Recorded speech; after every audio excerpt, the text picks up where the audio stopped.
사랑을 버려야만 가족이 살아남는다면 그건 과연 옳은 선택일까? 지역은 깊은 밤 잠들지 못한 채 방안을 서성이며 스스로에게 끝없이 같은 질문을 던지고 있었습니다. 비혼주의를 고집하던 자신이 하루아침에 결혼을 결심한다는 게 말이 되지 않는 일이었죠. 그것도 사랑하지 않는 여자와 계약서 한 장에 묶인 거래 결혼을 한다니. 머리로는 가족을 위한 최선의 선택이라고 합리화했지만 가슴 한편에서 울려 퍼지는 죄책감은 도무지 잠재울 수 없었습니다. 이 지역의 눈에는 아버지 상철의 굳은 얼굴이 떠올랐습니다.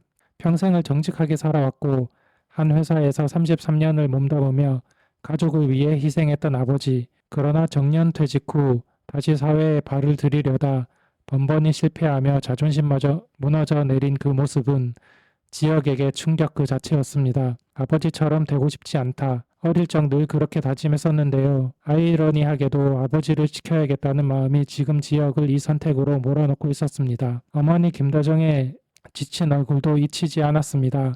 늘 자식들 뒷바라지에 인생을 바쳐왔고 이제는 손주까지 기다리는 나이가 되었는데도 가족의 생계 때문에 다시 일자리를 찾아 나서는 어머니를 보며 가슴이 무너져 내렸습니다. 여동생 이수빈은 돈 많은 남자와 결혼하겠다며 현실적으로 계산하고 동생 이지화는 방황을 거듭하며 술에 의지하고 있었습니다.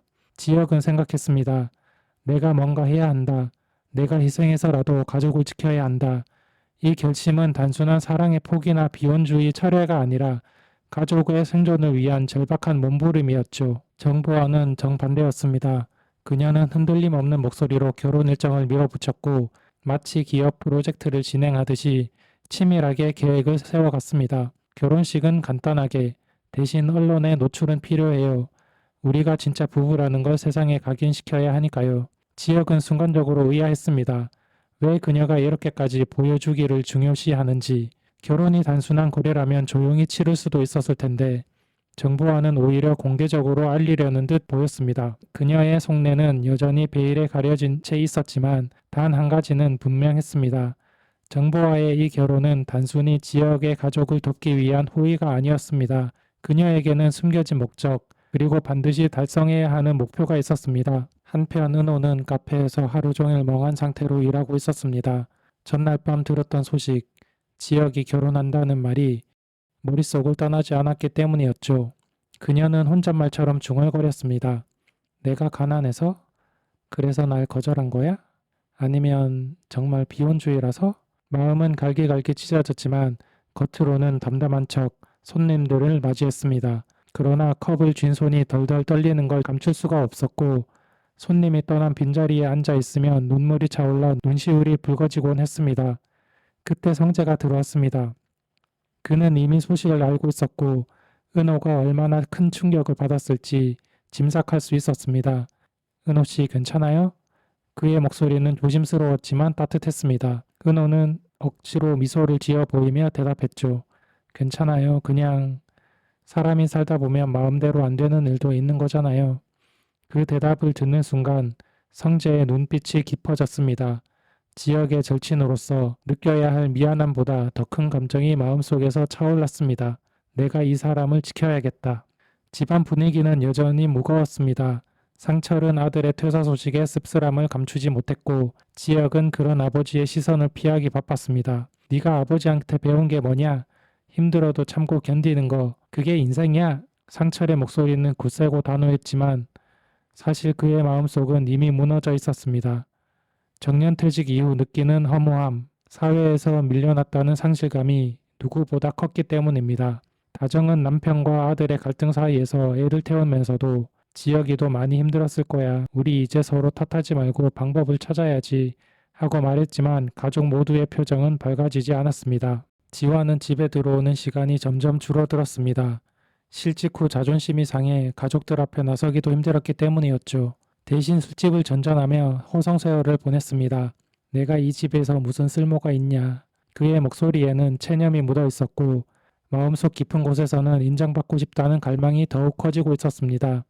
수비는 달랐습니다.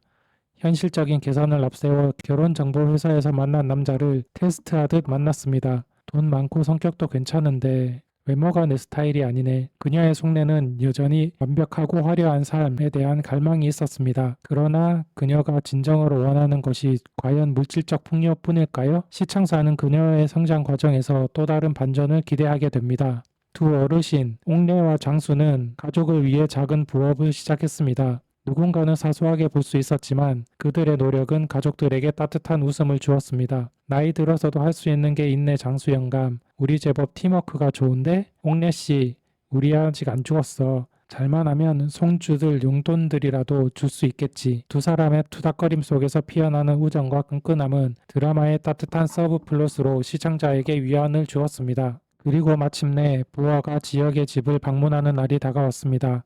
단정한 옷차림에 냉철한 표정으로 집안에 들어선 그녀를 본 가족들은 얼어붙었습니다. 지여가 이게 무슨 일이냐? 상철의 목소리는 얼어붙은 듯 했고 다정은 놀라 물잔을 떨어뜨렸습니다. 옥례는 한동안 말문이 막혔지만 곧 목소리를 높였죠. 결혼은 인생을 걸어야 하는 거야. 네가 장난이라도 이렇게 쉽게 말하면 안 돼. 지역은 떨리는 목소리로 대답했습니다. 장난 아니에요. 가족을 위해서 제가 선택한 겁니다. 그 순간 가족 모두가 충격에 빠졌습니다. 왜 하필 지금, 왜 하필 이 여자와 결혼을 하느냐. 그러나 지역은 더 이상 물러서지 않았습니다. 한편 성재는 아버지 진석의 집무실에서 곤혹스러운 자리에 앉아 있었습니다. 새어머니 성희가 회사일에 간섭을 하려 한다는 소식 때문이었죠. 성재야, 네가 확실히 선을 그어라. 안 그러면 회사가 흔들린다. 진석의 말은 단호했지만 성희는 이미 회사를 장악하려는 계획을 세우고 있었습니다. 성희는 속으로 생각했습니다. 성재가 지은호라는 여자를 마음에 두고 있지? 그게 약점이야. 결국 사랑 때문에 무너지는 게 사람이지. 그녀의 눈빛은 날카로웠고 앞으로 어떤 계략을 꾸밀지 예고하는 듯한 눈빛이었습니다. 밤이 깊어갈 무렵 은호는 술에 취해 비틀거리는 동생 강호를 마주쳤습니다. 누나, 넌 늘 강하잖아. 공부도 잘하고 사람들한테 인정도 받고. 근데 난 왜 안 되는데? 그의 목소리에 분노와 자격지심이 가득했습니다. 은호는 동생을 끌어안으며 강호야, 우리 같이 다시 잘해보자. 넌 혼자가 아니야. 라고 달랬지만 강호는 눈물을 흘리며 등을 돌려 떠나갔습니다. 이 장면이 은호에게 또 다른 상처로 남았습니다. 사랑도 가족도 지키기 어려운 현실 앞에서 그녀는 더욱 단단해져야 한다는 걸 느꼈습니다. 그날 밤 지역은 방 안에 홀로 앉아 있었습니다. 결혼 서류가 눈앞에 놓여 있었고 펜을 든 손이 떨렸습니다. 정말 이게 맞는 걸까? 내가 사랑하는 사람을 두고 이렇게 거짓된 결혼을 시작해야 하는 걸까? 그의 눈앞에는 은호의 웃는 얼굴이 떠올랐습니다. 하지만 곧 아버지의 허탈한 뒷모습, 어머니의 지친 한숨, 동생들의 방황이 파노라마처럼 스쳐갔습니다. 결국 그는 입술을 깨물며 펜을 집어들었습니다. 그 순간 시청자는 알 수 있었습니다. 이 결혼이 단순한 선택이 아니라 앞으로 수많은 갈등과 눈물, 그리고 화려함 속에 숨겨진 진실을 드러낼 폭풍의 시작이라는 것을요. 지금까지 KBS 주말 드라마 화려한 날들 5화 예측편이었습니다. 지금까지 시청해 주셔서 감사드리고 구독과 좋아요도 부탁드립니다. 지금까지 드라마 스캔들이었습니다.